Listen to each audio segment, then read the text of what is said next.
አምባሳዬ እግዚአብሔር ይባርክ፣ እግዚአብሔር ዘመኔን ይባርክ፣ እግዚአብሔር ጉልበቴን ይባርክ፣ እግዚአብሔር እጆቼን ይባርክልኝ። ረዥም እንጀራ እግዚአብሔር ይስጥ፣ ለእናንተም እግዚአብሔር ይስጣቸው። በእውነት ይሄ ወንድማችን የሁላችሁ እናቱን አባቱን ወላጆቹን ሁሉ የሚያሳርፍ አንበሳ ነው። በጣም በጣም የሚያኮራ ማለት ስንት ወጣት ስንት ቦታ በሚገኙበት ሰዓት ላይ እንደዚህ እናቱን እህቱን ሚስቱን ማሳረፍ ትልቅ ነገር ነው በእውነት።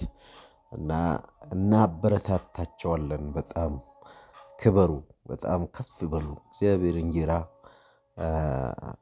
ይስጣቸው፣ የማታ እንጀራ ይስጣቸው። እግዚአብሔር የማታ እንጀራ ወፍራም እንጀራ እግዚአብሔር ይስጣቸው። እናንተ የምታኮሩ ኩሩዋን በቃ እንደዚህ ነው።